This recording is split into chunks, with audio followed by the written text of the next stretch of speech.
And in this case, the answer is C, abduction.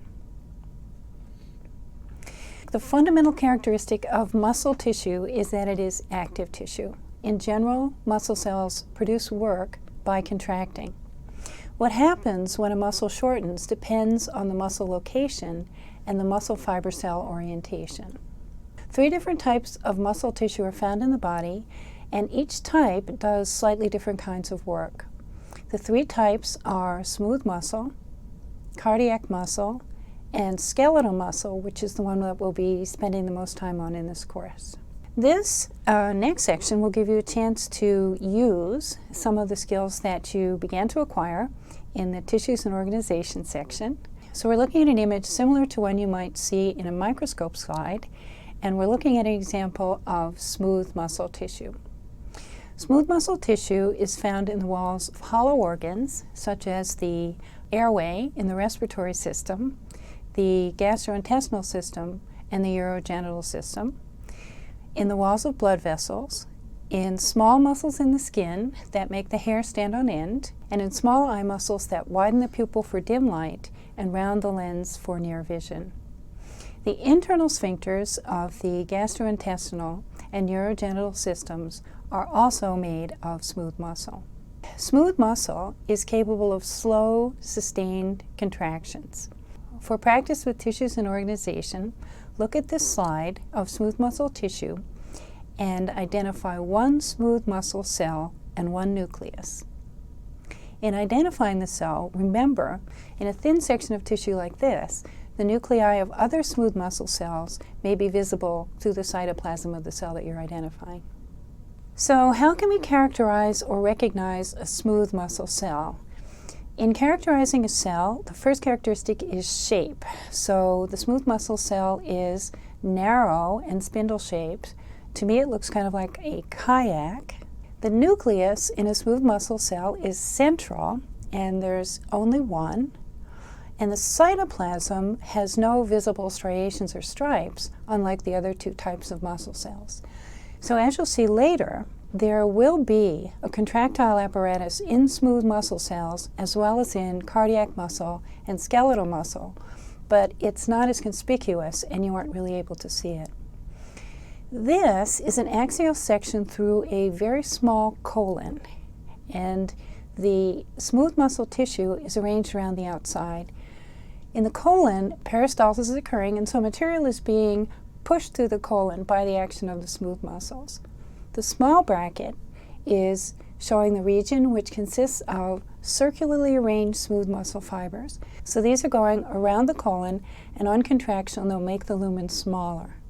The larger bracket shows an area of longitudinal smooth muscle. So this is arranged perpendicular to the circularly arranged smooth muscle fibers. And this, the longitudinal muscle, can actually shorten the colon. So 2 motions are going on in the colon, narrowing the lumen, squeezing with the circularly arranged smooth muscle, and lengthening and shortening by relaxation and contraction of the longitudinal smooth muscle. In the growth lab, you can actually see these bands of smooth muscle on the outside of the colon, and they're called the tinea coli. Cardiac muscle tissue, as you might imagine, is found in the walls of the heart, and it also extends for a short distance into the walls of the great vessels entering and leaving the heart. Cardiac muscle is capable of repeated contractions without fatiguing. It generates less force than skeletal muscle, but it doesn't tire. Again, for practice in working with tissues and organization, look at this slide and see if you can identify a cardiac muscle cell and nucleus.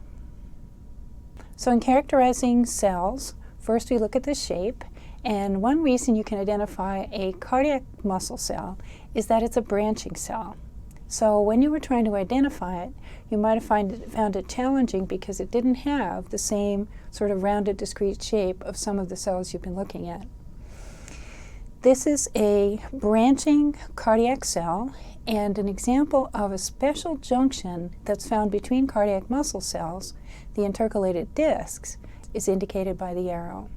To me, if the smooth muscle cell looks like a kayak, the cardiac muscle cell looks like a branching log. In the cardiac muscle cell, there may be one nucleus or two nuclei, and in the cytoplasm we can actually see the striped cytoplasm, the striations in the cytoplasm, which will be the contractile apparatus. In the heart wall, the cardiac muscle fibers are arranged in a spiral. So blood, as the ventricles contract in the heart, blood is actually pushed out the top of the heart rather than sort of sinking out gravitationally on the bottom. So it's a spiral that sort of squeezes the blood out the top. This is an example of skeletal muscle tissue. Skeletal muscle forms the familiar muscles of the musculoskeletal system: biceps, triceps, less familiar muscles like piriformis and levator labii superioris et al. Equinacei, which you may not have heard of. It's called skeletal muscle because the majority of skeletal muscles attach bones to bones and produce motion at joints. But that's not all they do. So skeletal muscles also attach the globe of the eyeball to the back of the bony orbit, which is the eye socket, and also anchor the tongue to the lower jaw and the floor of the mouth. Skeletal muscle is sometimes carelessly referred to as striated muscle, but as you've seen, both cardiac muscle and skeletal muscle are striated, so that description is too broad. Skeletal muscle is also sometimes casually referred to as voluntary muscle, but that description is too narrow. Not all skeletal muscle contractions are voluntary. One example is touching a hot stove. Before you have time to deliberate about it, to weigh the pros and cons, you've probably removed your hand from the stove. Another are the deep tendon reflexes that your doctor might have tested during physical examination by tapping on your tendon with a small rubber hammer. And another example is that even when you're asleep and not consciously thinking about breathing, your diaphragm continues to contract and relax, drawing air in and out of your lungs. Other examples of skeletal muscles are two tiny muscles in the ear that contract in response to loud noises, thereby preventing damage to the tympanic membrane, which is the eardrum, and to other structures in the inner ear. So when you hear a loud noise, you don't think to yourself, I'd better contract my stapedius and my tensor tympani. In fact, the attachments of skeletal muscle are not always skeletal in the strictest sense. Important skeletal muscles attach to the cartilages of the larynx and produce motion at little synovial joints between the laryngeal cartilages. These joints enable you to take a deep breath, enable you to hold your breath, to cough, and to talk, and hopefully not all at the same time. Skeletal muscles are also arranged in circles as the external anal and urethral sphincters. So have a look at the skeletal muscle, and this time we're asking you to identify not only the skeletal muscle and its nucleus, but also the sharp-pointed nucleus of a connective tissue fibroblast cell between the muscle cells, which are also muscle fibers. The distinguishing feature of skeletal muscles is that they are capable of forceful contraction. So how do we characterize or recognize a skeletal muscle cell? The cells are arranged roughly parallel. Most of all, it's a huge cell. So these are very long cells. They may extend for the entire length of the muscle. So in a long muscle, like the quadriceps muscles on the front of the thigh, the muscle cell may be 2 or 3 feet long. They began as individual muscle cells, which then fused together to form what's called a syncytium. So an individual muscle cell in its definitive form will have many nuclei. So these are large cells, these are multinucleated cells, but the most conspicuous thing about them are the striations, the repeating stripes visible in the cytoplasm. So in identifying your muscle cell, there are 1, maybe 2 nuclei present in this, and then outside the cell, just on the top of the cell on the superior part, are 2 small, flat fibroblast cells. Those are cells that are outside the skeletal muscle cell itself, but are secreting collagen connective tissue to surround the fibers and each level of organization in the muscle. Although the contractile apparatus is most conspicuous in skeletal muscle, it's present in all three muscle types. Here we're looking at a light micrograph at a very high resolution, and we can begin to see those stripes in the cytoplasm. So we can see lighter bands with a sort of central stripe down them and darker bands.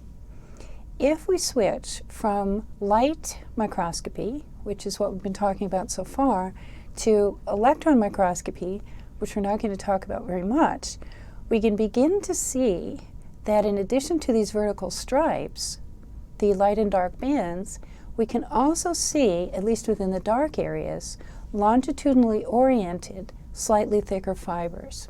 If we go from the electron micrograph and look at this in cartoon form, you can see that the light areas, which are called I bands, represent areas of thin actin filaments, and the dark vertical bands are longitudinal arrays of thick myosin filaments overlapping thin actin filaments.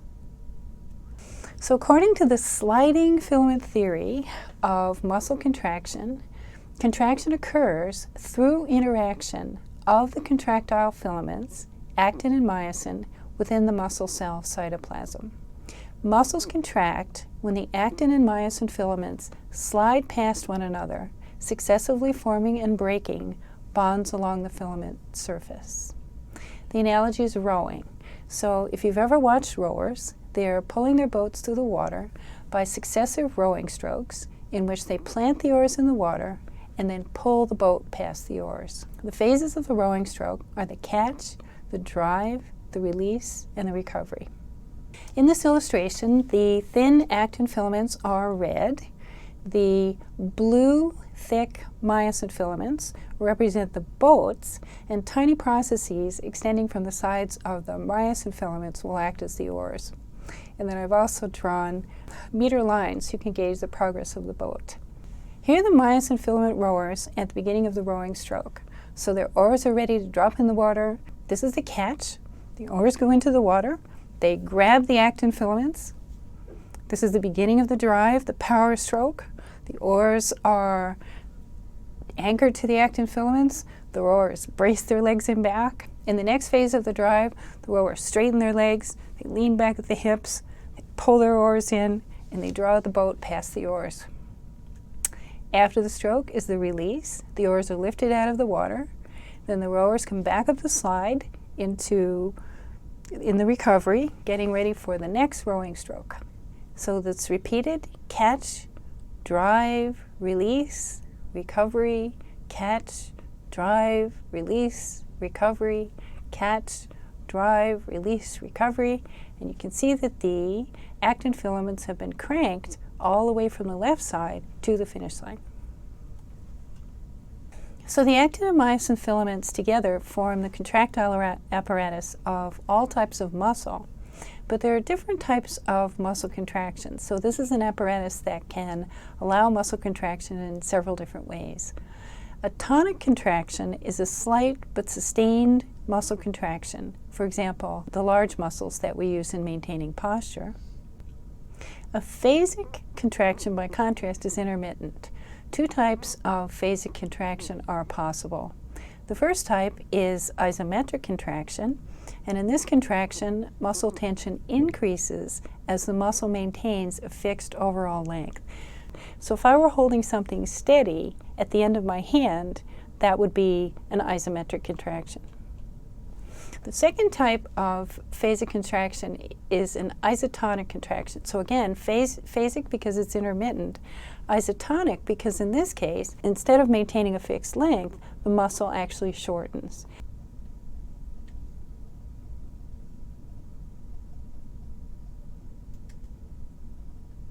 And so the model for this would be a biceps curl. So the biceps muscle shortens and the elbow flexes. So that's an isotonic contraction. Another quiz question. The tissue shown in this slide is an example of which of the following?